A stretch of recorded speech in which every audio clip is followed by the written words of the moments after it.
Welcome to the Heron Heads podcast. My name is Julio, and I'm joined today by some friends and fellow Inter Miami fans, Dave, Chris, and Jose. And on behalf of the guys, we want to thank you for stopping by for episode 39 here on the Heron Heads podcast, your first stop for all things Inter Miami. For those of you watching on YouTube, thanks for stopping by, and make sure you hit the like and subscribe buttons if you're enjoying the show. Before we begin, a huge shout out to our chief, Heron Head Matias. Thank you so much for your generous support. Additionally, thank you to our other patrons, Art, Brian, Kevin, James, and Karen. Thank you so much for your continued support. And if you feel so inclined to support us on Patreon, you will find a link in the description wherever you are listening. And if you don't feel so inclined, that's totally okay too. We appreciate you being here. All right, guys. So we recorded last week for the first time in quite a bit. And towards the end of the episode, we really were saying how a lot of the questions that we had about the build of the roster for this year, a lot of those questions were going to be answered over the coming days, over the coming weeks. And just 7 short days after that episode aired, we had confirmation from Julian Gressel joining the team. We are now starting to hear that Gregory might be staying with the club. We've been linked to center backs. We've had more clarification on rumors of other center backs that might not be coming. So how are you guys feeling compared to last week? So I felt pretty good about Julian Gressel last week. Probably too good. I was under the impression that deal was done, but it was near the finish line, and now we have confirmation that Gressel's officially on. In doing so, we did a little more research on him, and I think I don't know if we hit on it last week of what a good fit he might be for this team because of the position versatility he brings. He can play on the wing, he can play in the midfield, and he can play in the wingback position as well. So that shores up a big weakness that we had, not only depth, but it brings up a good attacker at 3 levels of the field. And so that in that sense, I feel really good because we've had some issues with that wingback position. We had Robert Taylor playing back there at one point, and we all agree that's not in the best interest of this club. So that's great. The one thing that still is an issue is we lost center backs and we haven't really replaced them with anything. So yes, there's rumors of people we're interested in and some young guys who might be coming to reinforce that spot, but we kind of need a little bit more there. And I think until we have a concrete signing in that spot, I'm not going to feel great about this offseason. Yeah, I completely agree with that. I thought, David, I mean, center back is still our weakness. It's still the big hole in our team. You know, we've had these nice signings. Gressel has been great, like you said. We did mention it last week that he could play possibly that right wing back position. You know, looking just at highlights from his career in the MLS, you just see him running up the wing and crossing it into the box, and just really nice opportunities that he creates. So watching him do that with Messi up there, with Luis Suarez up there, it's going to be something to see. That's for sure. Our attack's going to be very nice, but man, that defense is still very worrisome. We did sign two new young guys to the team today, but they're young. You know, they're still starting their careers. They're not really what we need back there. We need more than Toto and Christoph back there. We need more support. We need speed. Like we said last week, losing Kamal Miller is a big hit to us. You know, we did gain some money that we could use to sign these other guys, but it's still a big hit. It's still our weakness. So I'm hoping to see some center backs hopefully in the next week or two. It's still very early in the transfer time, so hopefully we'll see some more news come along. There has been a lot of news in the last few days, though. We've been busy on Twitter and Instagram. If you guys don't follow us, go ahead and follow us. We've been busy posting all the news on there as much as we can. So check that out. But yeah, we'll see. It's been a good beginning, that's for sure. And I'm excited to see the training coming up. I thought it was supposed to be today, the 10th, but I think it's actually moved to the weekend is when they start their training. So I'm excited to see the team out there all together for once. You know, I can't wait to see the pictures and videos that come out while we're out there. So it's been an exciting week. I'm kind of excited also because it kind of gave us another solid option with Gressel, but I would like Chris, like everyone has said, the center back position is still a very glaring hole for us. I also don't like our depth at the wings. I was hoping for us to kind of address something in that realm, but it doesn't look like we're going to be able to. None of the rumors have suggested that that's what we're looking at. Maybe they feel very high on Farias. Maybe they really love Robert Taylor. Maybe they don't think that Messi's ever going to get hurt, or maybe they just think that Gressel's going to just play three positions, mid and right back, and the right wing. But I was really hoping that we would address the wings, the center back, and with the Coutinho, with him coming in, that if we were able to get him somehow, I think that would help at least push Gressel outside. Because right now, I was looking at a lineup that we had posted on Twitter. He looks really nice at the center mid position, honestly, because we have a lot of young guys. He might really help us out in that midfield. But we'll see. It's like Chris says, very very young into the transfer market right now. So let's see what else we come up with. Yeah, I think as far as the wings go, I feel like we have a lot of players that have flexibility, like Gressel. Farias has played on the wing. We saw David Ruiz play on the wing in a certain stretches. He actually performed pretty well. Kremaski we've seen on the wing. So we have a lot of these quote unquote midfielders that can play wide and in attacking positions. So it's not as dire as center back, obviously. And given the center or really the midfield core that we have with Gregory, Busquets, we have Gomez, who really is just a midfielder, like central midfielder. You need to find, but we need to find places to play the young, exciting players like Farias, like Crema, like David Ruiz. So, I think Gressel fits right into that role of just plug and play. He can play 3-4 different positions at a really high level. He was on the Columbus crew that won the MLS Cup this past season. So he'll bring that like championship caliber mentality that the locker room needs as far as the MLS is concerned. Obviously we have, incredible historical talent on this team. So they bring some of that as well, just built in, but having someone that just won the MLS Cup, understands what needs to happen for a team to achieve that. I think it's huge just from a locker room standpoint. And the flexibility that he allows us is huge. We needed the depth desperately behind Yedlin because we really didn't have a true backup to him in the depth chart. And then giving flexibility to maybe resting Messi or resting someone in the midfield with him, I think that only benefits us at the end of the day. Yeah, I think really something that really. You want to go, David? Go ahead. No, go. Okay. I think something that we really need to point out too is that he's very familiar with Tata, and Tata's very familiar with him. They played in Atlanta in 2018 when they won the MLS Cup as well. So that familiarity is going to help as well. Tata knows exactly how to use him. Gressel knows where he most likely knows where Tata's going to be positioning him on the pitch as well. So that, along with the familiarity, obviously with the Barca boys, Messi, Alba, Busquets, I think all of that's really going to tie in, and I think that makes his signing even greater than just his talent, just his experience in the MLS. That familiarity is really going to help out this team, and obviously, like we said, all these young guys that are around as well.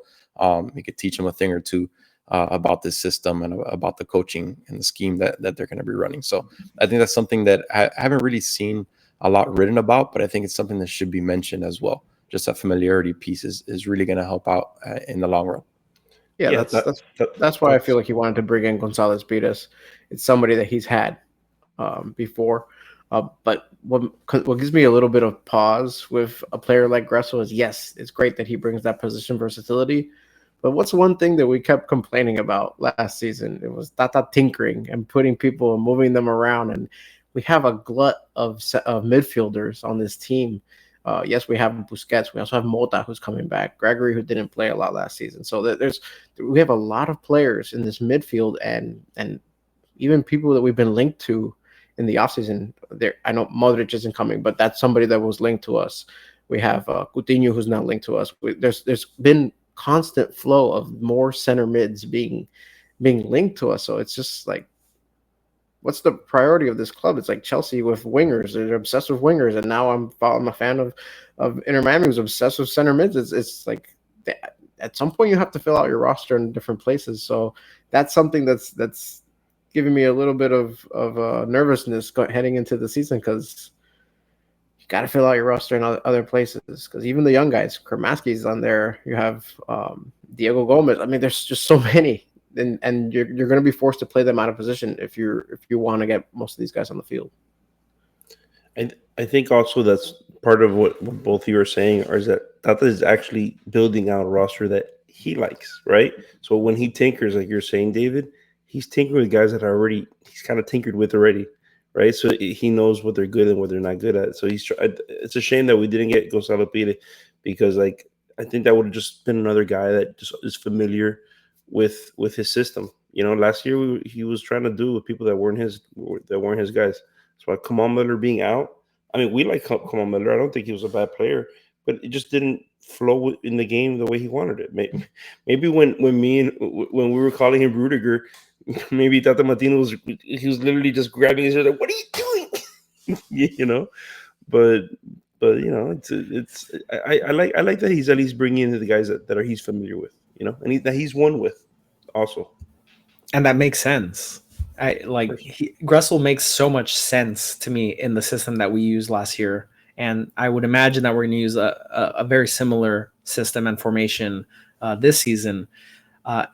If we're able to sign just like a high caliber, like mid to high caliber center back, it's going to be so hard to beat us consistently, because our offense is going to be elite as far as the league goes. But if we're able to slow down how many goals we allow, then I think we're gonna win a lot more often than we lose, which will already probably be the case.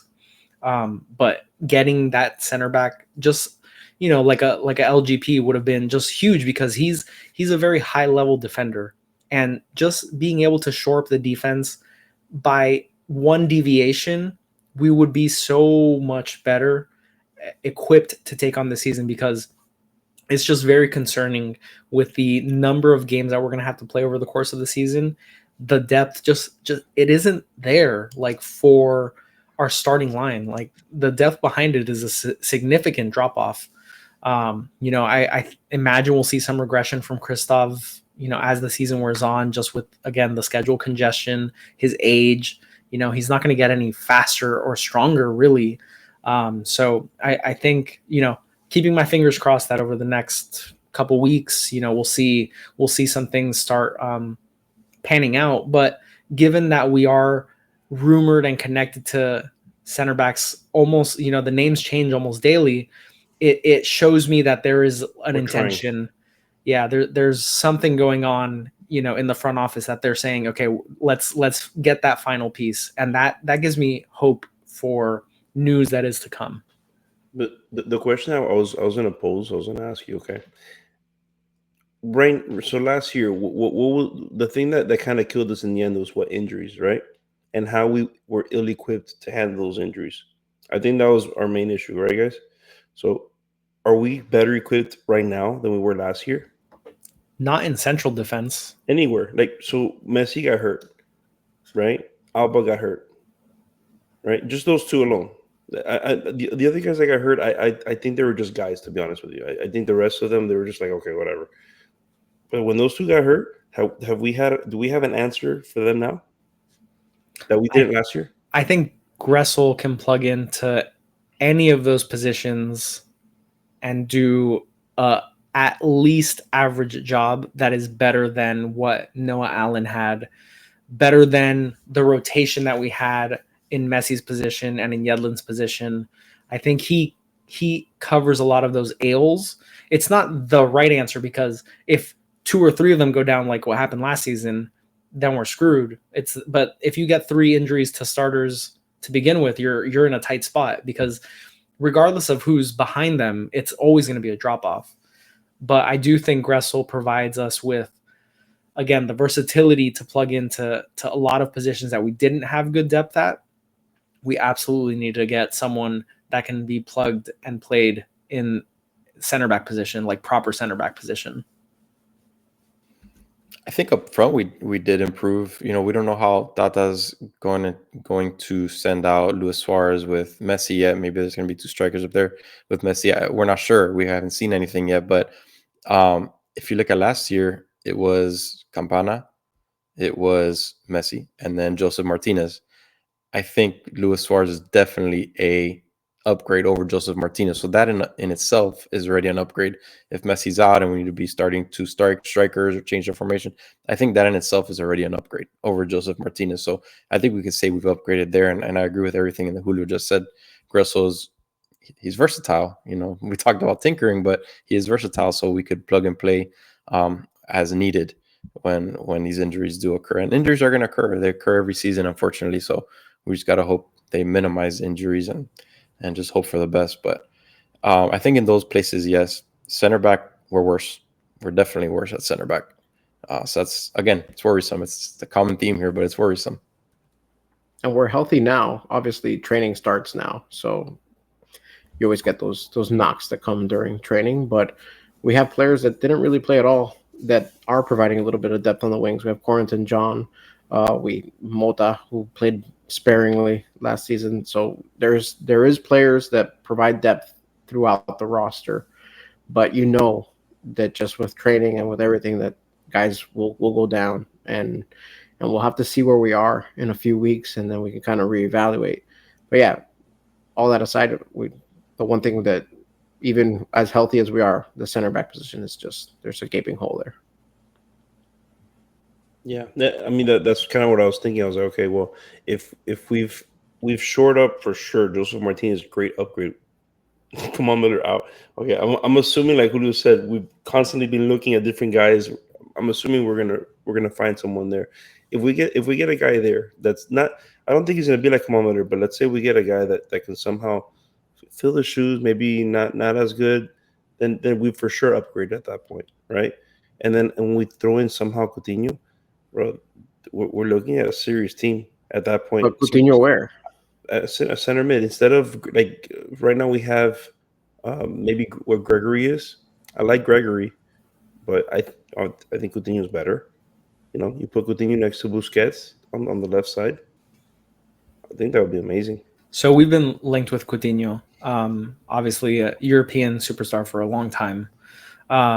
Maybe superstar might be strong for some people, but you know, he's a very recognizable talent and a bona fide player. To me, I think the natural spot that he would take up is Robert Taylor's. I think he would be, I think he would be very dangerous. And maybe he's not so wide. Maybe he's a little bit more central, but still very advanced on the field. But I think that would be a natural position for him to take up, a natural player to replace as far as like our best 11 goes. And that still gives us very solid like box-to-box midfielders like Gomez, Gregory, and Busquets as the pivot. And I think we become just from midfield up and the wing backs, we are just super solid. The only thing missing that we'll keep going back to is we need that solid piece in defense. Toto hopefully will continue to progress and become better. But, you know, we need someone else that's really going to be just the defensive presence there. Like just someone that has, like, it doesn't even need to be Zimmerman. It doesn't even need to be some hyper athletic center back. We just need someone that has very high IQ.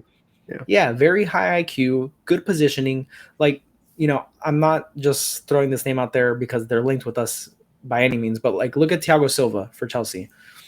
Last year, 2 years ago, not, you know, very advanced in age, but very just defensively sound, knows where he needs to be, doesn't get beat often, is very smart when he tackles, is just understands the game. You don't need someone that's like insanely fast or just like over the top athletic. You just need someone that has very high IQ, that can organize the back line and, I don't know, shave off 0.2 goals allowed per game. And that could make the difference because this attack is going to be extremely potent. We're not going to play defense. Maybe our best defense right now is going to be a dynamic offense. We're going to play 3-man back and just shoot. But we don't really have a third man back. Like, we have people that didn't play a lot. We have McVay, and we have Taylor, and we have Ian Frey. Happy birthday. But, you know, there's just not a lot that excites you, and maybe it's a byproduct of not really having seen these guys play a lot, but I feel like we need, and I think the club understands it too, we need someone to fill that void that we're feeling, because right now it's just like glaring to me that needs to be just the whole group of center backs just needs to be elevated, especially with the loss of Kamal. We need Toto Let's to talk step a little up. bit. Let's talk a little bit about the center backs that we've been rumored to and what's going on with those players, because I know we've been linked to some of them and some of those have fallen through. So like let's start with LGP. We talked about it last week that's somebody that we're excited about possibly bringing back since we had loaned him out to River Plate. But yeah, it looks like River Plate has they bought him outright, so we no longer have the rights to LGP, and it looks like he's staying and he's happy, and it looks like it was the player decision to stay.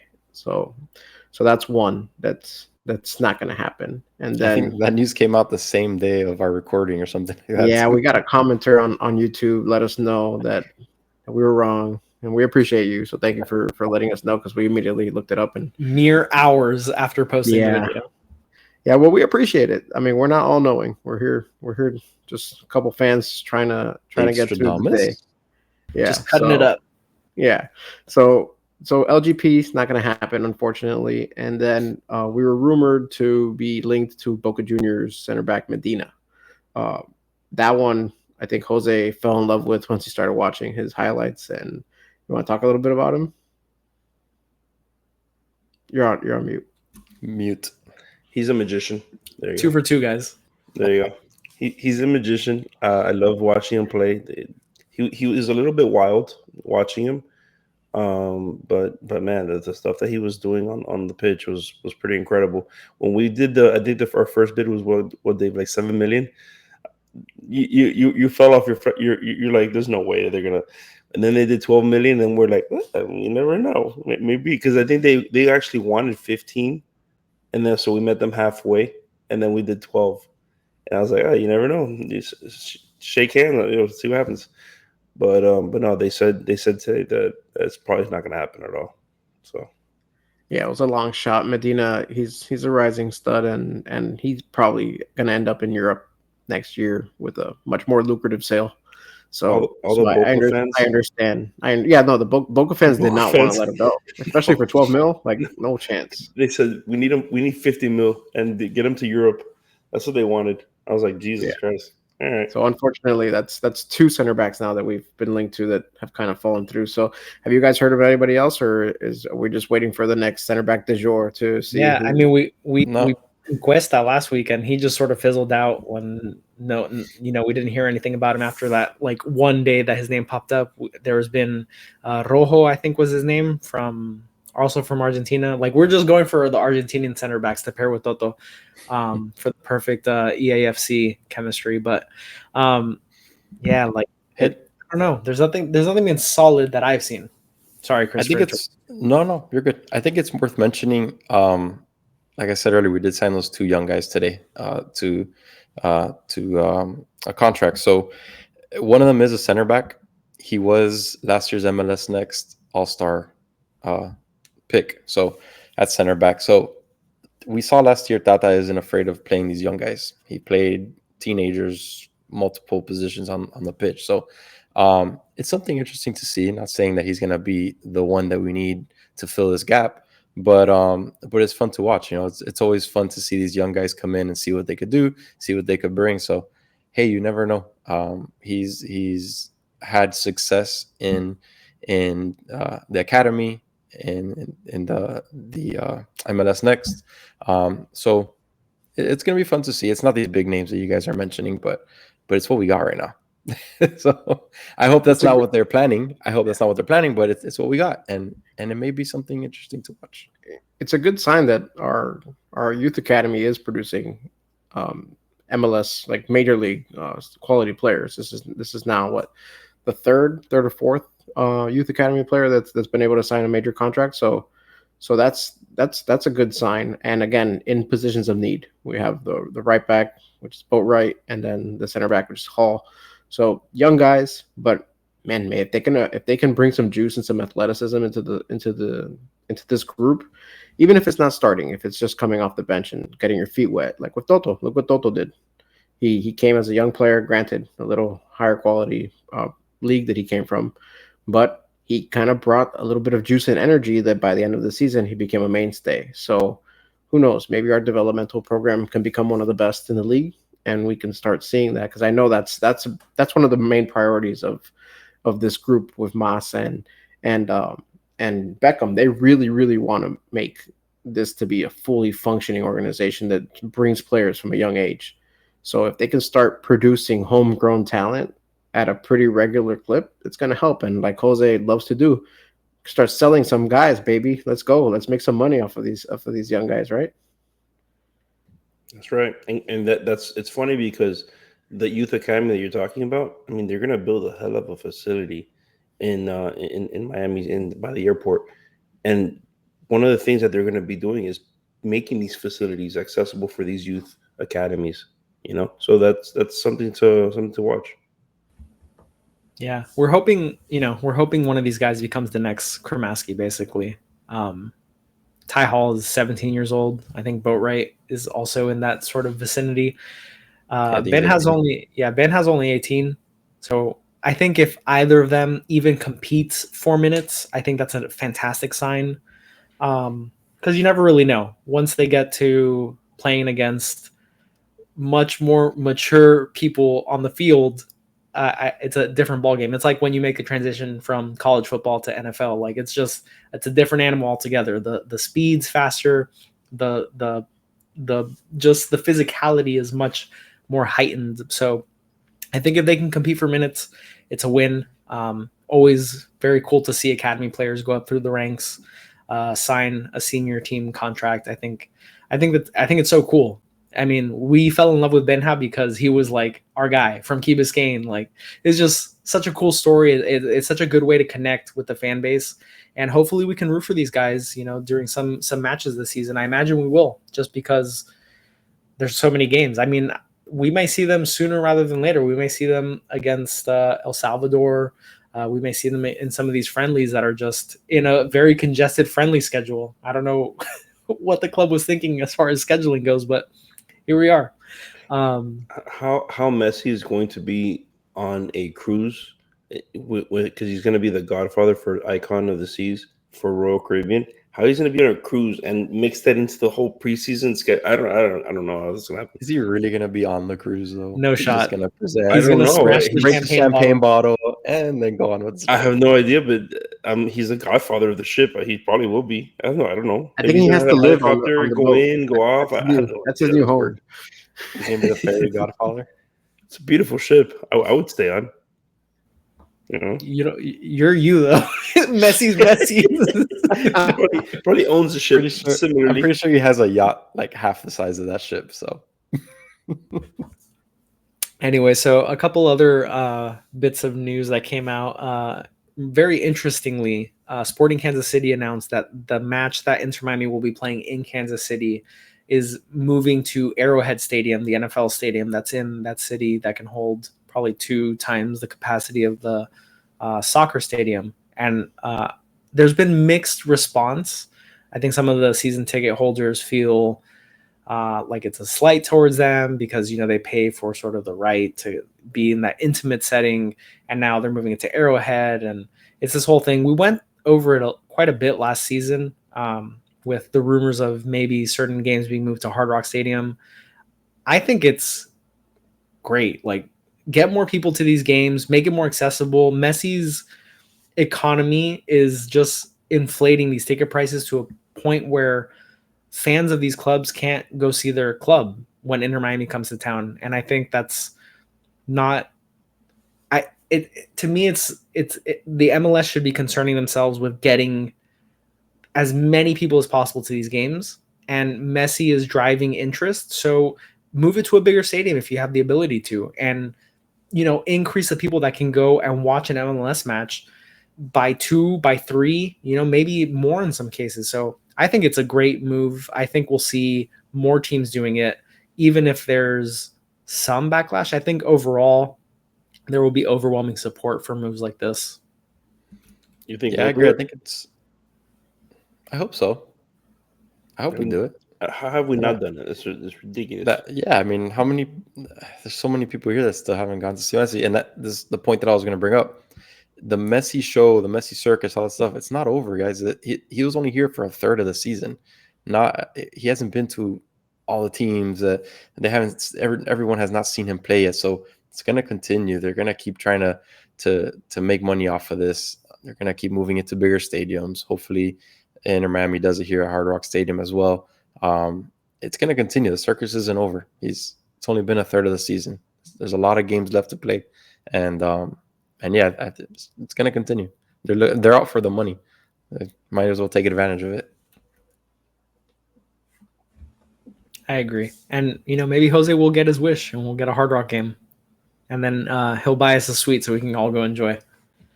I mean, it'll just lower the ticket prices that we're not going to have to pay $200 to see this team. Well, that's the thing. That's the argument. These Sporting Kansas City tickets now people can get in for under $70. Most other places when they're playing at their home stadium, it's upwards of $200. I mean, just the friendly in El Salvador is reportedly $200 just to get in the building. Shout out to my sources in El Salvador. That's a larger stadium too. Yeah. Well, it's a national stadium, right? Like these places, people want to see Messi, and the price is reflective of that. And if the league is able to maneuver teams into a bigger space, and the net result is lowering the ticket cost for fans to go, I think it's better. Like, I understand, I paid for these seats, like I should be entitled to watch the team. And it's like my exclusive right. I can kind of understand that mindset, but also at the same time, like, get over yourself. Yeah, you have to. You're still watching your team. Yeah. Like, I think you don't have context. I think it just depends also on that, right? If me particularly, when I bought the ticket to go to the finals last year, the Cup finals, and they kept dangling a little cherry in front. Yeah, he might play. They're on the way to the game in the middle of traffic. I was pissed off. It was raining, and then I look at the phone, and Julio says, "Sorry, bud, he's not playing." Well, that was the whole thing. Do I turn around, and what the hell's the point? That was the whole thing in Atlanta. Remember Mm-hmm. when we played in Atlanta? The whole thing was: is he playing? Is he not? Is he even on a plane? No one knew. And then at the end of the day, he didn't play. And like, at the end of the day, weirdest pizza I've ever seen. None of us would. We can do it for like research purposes, but we don't want to. This is like that. They're gross. Yeah, I mean, there's the club has a duty to protect its players, Messi included, and he doesn't owe anything as far as playing goes. But I think if you're given the opportunity, and the price is going to be expensive anyways at your stadium if there's uncertainty if he's playing or not, better to take your shot for $70 than for $270. And it's a little bit easier of a pill to swallow, because at the end of the day, you're still going to watch a soccer match.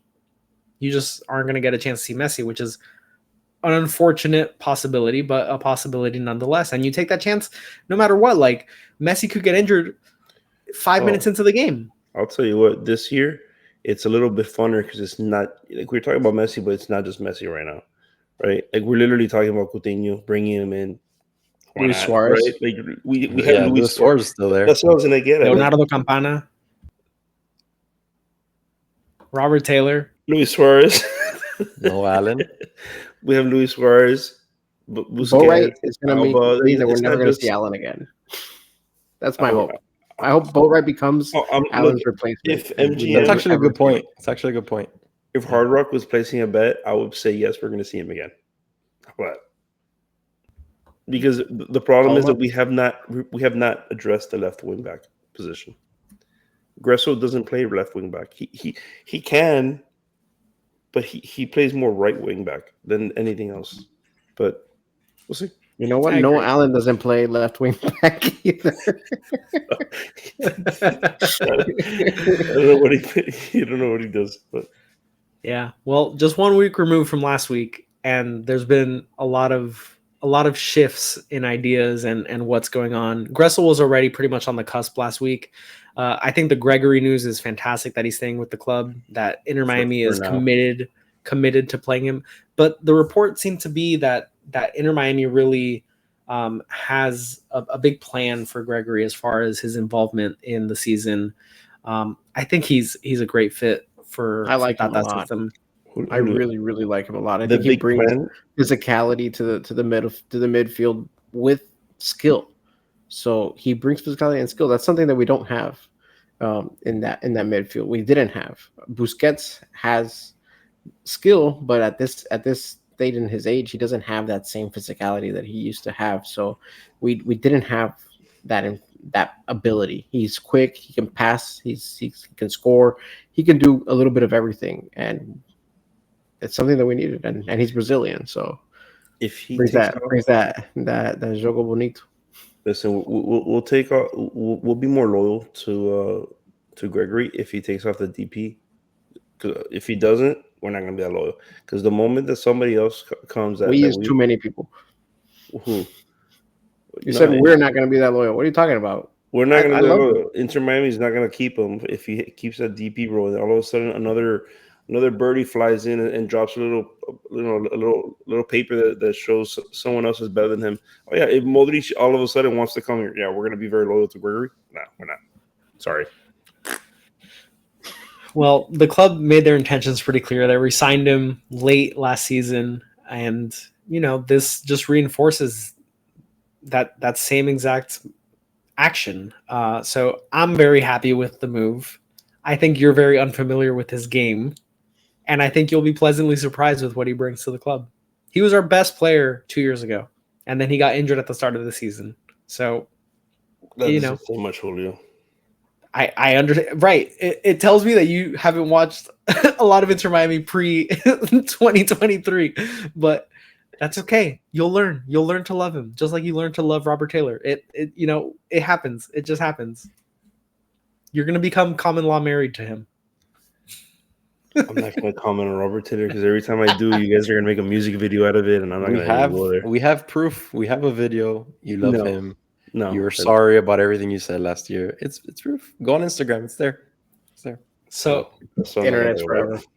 The last thing that I think we should touch on, and we were talking about it before we hopped on, is this growing movement of players looking to leave the Saudi league just because of the restrictions that are very strict over there.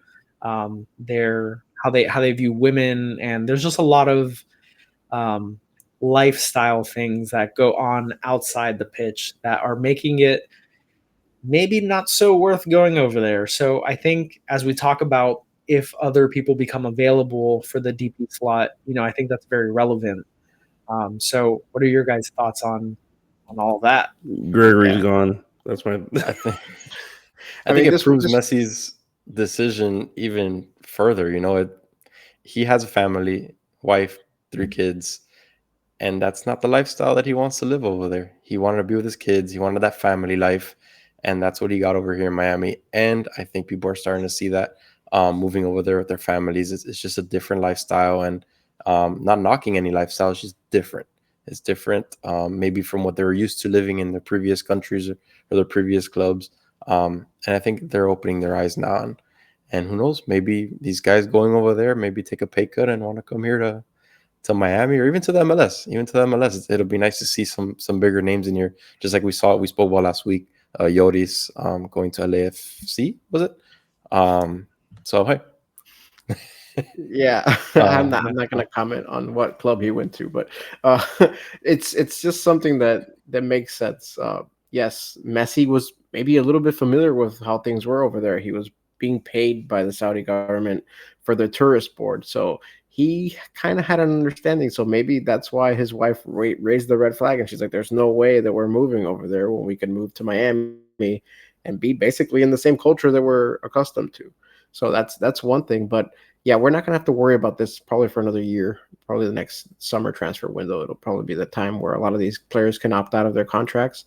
But Yeah, I expect a lot of them to go back to Europe. I really do, because they did get a lot of top echelon players, and they would have to take substantial pay cuts to go to the MLS under the current structure. And I'm not holding out hope for them to make any kind of overhaul to the pay systems. Unfortunately, I thought they would do a little bit more than they did this past season, and basically nothing changed.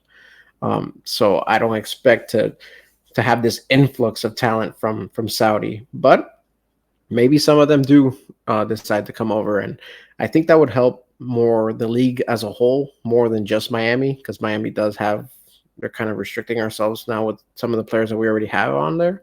So, but we welcome the influx of talent. I mean, I think Kurt Benzema is dying to get the heck out of there, and he wants to go back to Madrid, and it's yeah, I think it's tough. It's a tough transition for a lot of these players.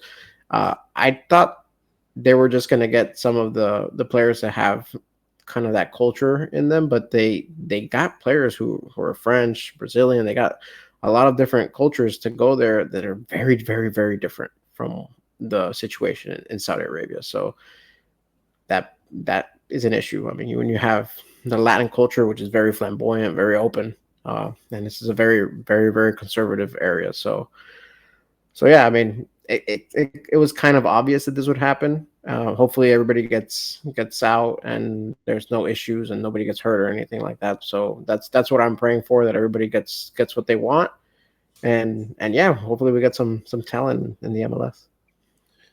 I think also one thing you guys haven't said was that, have you seen their attendance?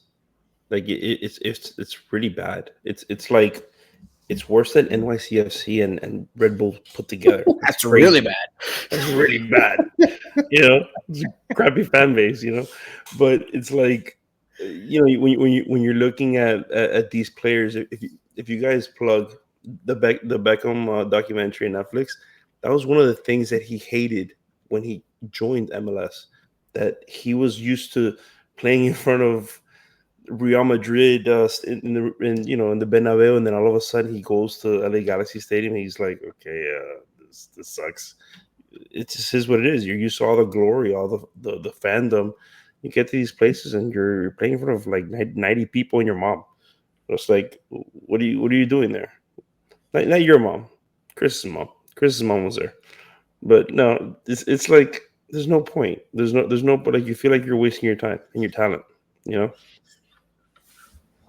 So. I think it will definitely be something that we will monitor closely, because there may be the odd few that are looking for just something different and choose to go to the MLS, even if it is for a significant pay cut, or maybe it's not that big of a pay cut. I mean, compared to Saudi money, maybe, but compared to maybe what some European clubs might pay, some of these older players that are really in the twilight of their careers, similar to a Busquets, similar to an Alba, that are very good players, but not, GOAT status players. But it could be really interesting to monitor, especially more towards the summer transfer window, like you mentioned, Dave, because these rumors are just starting to come out now, but there are contractual obligations for these players, and we don't know the specifics of those. But yeah, I think it'll be something to keep our fingers on the pulse of. But as with everything Inter Miami related, your first stop should always be the Heron Heads. We appreciate you guys stopping by, spending some time with us. And if you guys have any questions or things that you'd like us to talk about more, please leave us some comments. We love answering you guys. And as always, have a good one, and we'll catch you on the next one.